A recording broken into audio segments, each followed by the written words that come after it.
underneath all that pain, all that hurt, all that anger, it's just the layering over them.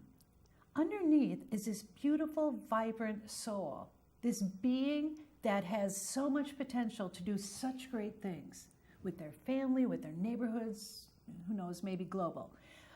But that's who people really are. So when I have somebody come and tell me their deepest wounds, their deepest pain, their deepest sorrows, my compassion for them says, I'm so sorry you've gone through this, but you know what?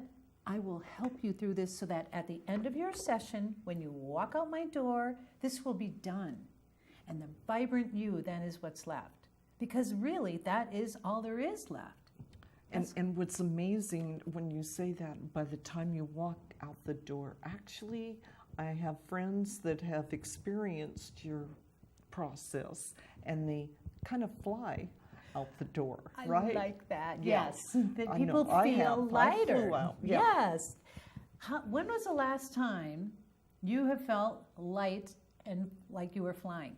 Like floating 3 feet above the ground? This can be your norm. Exactly. There's no reason for it not to. There's a quote that I brought tonight that really best describes what I want people to understand. This is from the Tibetan book of Living and Dying. And what they say in that book is whatever you do, don't try to escape your pain, but be with it. Because the attempt to escape from the pain creates more pain. And it's so true, Gigi. I have seen people don't know how to deal with their pain, first off. When something has happened, and then you start to get an accumulation effect throughout life, because that is what happens. Like an open wound. An open wound that never gets healed. It may cover over a little bit, but something along comes home and gashes that right back open again. When that happens over and over and over again, people are coping with it the best that they can by escaping it. I don't want to think about that. I don't want to talk about it. Let's pretend it didn't happen. I can't tell you how many people I hear, oh, I'm dealing with it. And then the reality is their way of dealing with it, let's just bury it under the rug and pretend it's not there. But it's kind of like if I had a rug and I had a pile of dirt, and I said, you know what, I'm just going to sweep it under the rug. Okay, you might not see it the first time.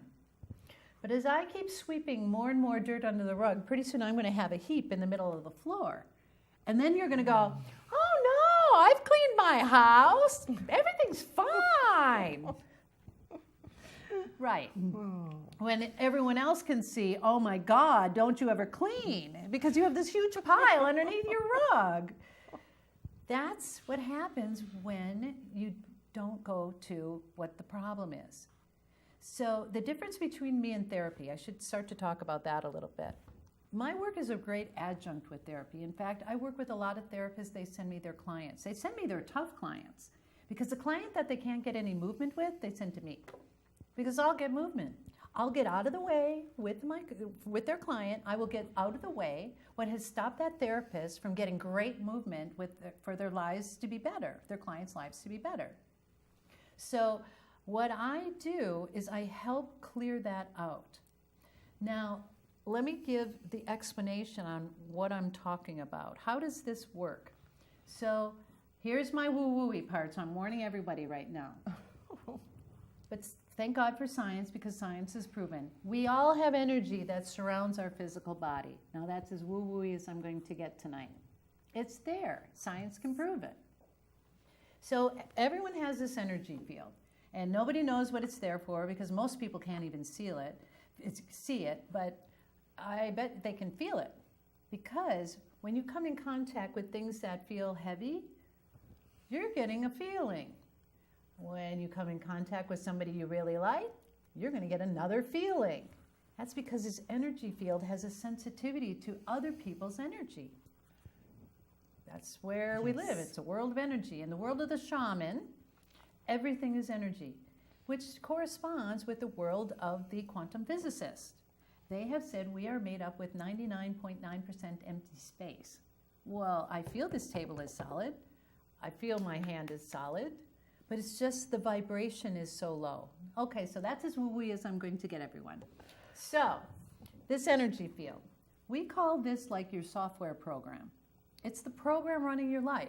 Just like I have a PC and Microsoft runs my computer, and if I didn't have Microsoft, my computer would be a nice empty little box that does nothing.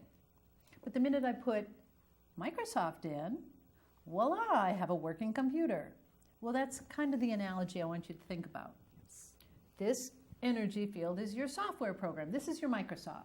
So it's determined everything that's happened to you, everything in your life, from where you were born, who your parents are, friends that you have, where you go to school, where you'll travel to, jobs that you'll have, activities you get involved in, everything. It's small things, big things, little things, everything is determined from your energy field. It's laws of attraction. People have heard of that.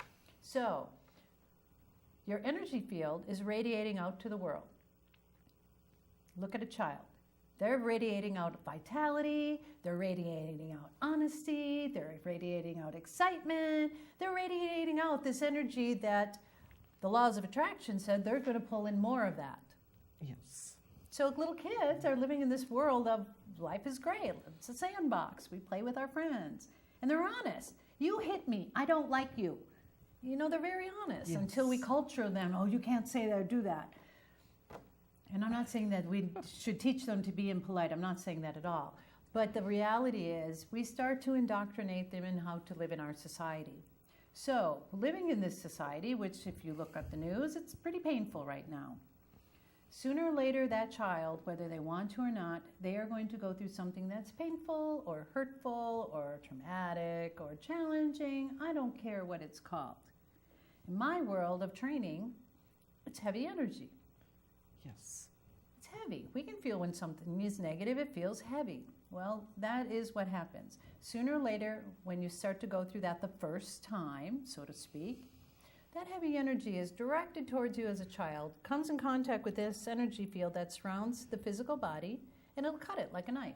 It's an imprint. But I like to think of it more like a cut, because you get a visual with a cut.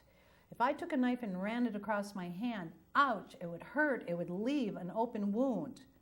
That is what happens when negativity comes towards us and damages our energy field.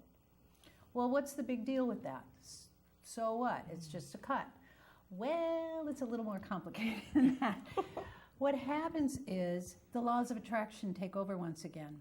The cut is your emotional response. The negativity, the anger, the hurt, the rage, the upsets, the hatreds, the jealousies, that's what the cut is. That's the response you have toward the situation of that heavy energy that caused that cut in the first place. So this heavy energy doesn't just magically go away. It's damaged your energy field. It's damaged the program that says everything is going to be going in a great direction in your life. So it doesn't mean that that great direction stops. It means that's radiating out, and this heavy energy from that yucky situation is also radiating out. So sooner or later, whether you like it or not, the laws of attraction bring that back into your world. Someone will come along and activate that response. The same situation, the same kind of person, that's what you will draw back into your world. So let me use myself as an example. The reason I got into this work and why I wanted to do it after I had my first session is it actually cleared out my pain and trauma. And once I cleared mine out, I said, I do not want anyone else to ever experience that. Or if they've experienced hurt or pain, I want them to be able to have the relief that I've had. So here's my little story. I hated my father growing up, and I mean hated. My father was a tyrant. He was a mean-spirited man. I can say as an adult, my father was wounded. Yes, yes. Like everyone. Name one person on the planet that you know that hasn't been wounded one way or another. So my father was wounded, and his way of dealing with it was to be mean-spirited. He wanted to put the fear of God in us children. I'm one of 5 siblings. So as that happened more and more in my childhood, and I'm getting older and older, there's hurt in there. A lot of anger, a lot of hatred. I am never going to have somebody like my father in my life ever again. Once I leave home,